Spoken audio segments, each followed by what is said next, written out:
और बड़ी खबर इलेक्शन से जुड़ा बड़ा अपडेट दादर नगर हवेली से, जहां की लोकसभा सीट पर शिवसेना आगे चल रही है। शिवसेना की कलाबेन डेलकर 8,563 मतों से आगे चल रही है। 9वें राउंड की गिनती के बाद शिवसेना आगे है। कलाबेन डालकर को अब तक 34,162 वोट मिले, जबकि बीजेपी के महेश गामित को अब तक 25,599 वोट मिले हैं। तो शिवसेना के पक्ष में जाती हुई खबर, फिलहाल ये बढ़त शिवसेना के पास है। अब देखना होगा कि जो अगले राउंड की गिनती है क्या उसमें कोई उलटफेर होता है। तो फिलहाल शिवसेना के कैंडिडेट को बढ़त दादर नगर हवेली में।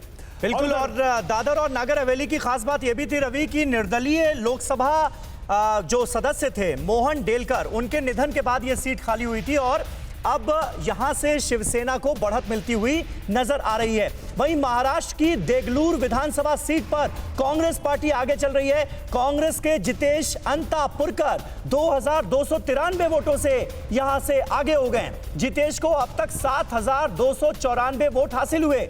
बीजेपी के सुभाष साबड़े को 5,001 वोट मिले। हालांकि सबीर, अगर देखा जाए मार्जिन बहुत नहीं है। अश्विनी हमारे साथ जुड़े हुए। अश्विनी, मार्जिन बहुत तो नहीं नजर आ रहा है, क्या इसमें उलटफेर होने की संभावना है?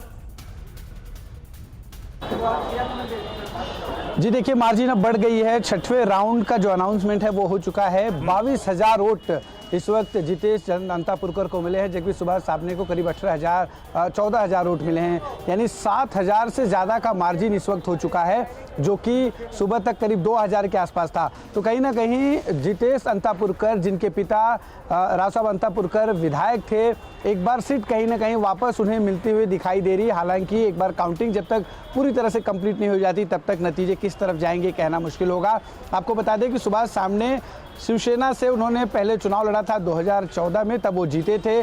2019 के चुनाव में राव साहब अंतापुरकर, जो जितेश अंतापुरकर के पिता हैं, उन्होंने यहाँ पर जीत हासिल की थी, लेकिन कोरोना की वजह से उनकी मृत्यु हुई और अब इस उपचुनाव में उनके बेटे लीड कर रहे हैं। सुभाष सामने जो पहले शिवसेना से लड़ रहे थे, वो इस बार बीजेपी के साथ जो है बीजेपी से टिकट उन्हें मिला और वो चुनाव लड़ने के लिए मैदान में है। लेकिन बिल्कुल अंशुल अभिजीत हमारे साथ मौजूद हैं। कांग्रेस पार्टी जो उम्मीद कर रही थी इन उपचुनावों के नतीजों से, क्या ये उन उपचुनावों के जो नतीजे हैं वो आपकी उम्मीद के मुताबिक हैं? क्योंकि आप लोग तो ये मानकर चल रहे थे कि भाई देश में महंगाई इतनी ज्यादा बढ़ गई है, किसान आंदोलन एक बड़ा मुद्दा बनता हुआ नजर आ रहा है, तो इसमें बीजेपी को सबक सिखाएगी जनता। लेकिन अभी फिलहाल आप विधानसभा उपचुनाव के नतीजे देखें तो बीजेपी आगे चल रही है। बीजेपी 10 सीटों पर आगे, कांग्रेस 4 सीटों पर आगे। अंशुल, कैसे देखेंगे इसे?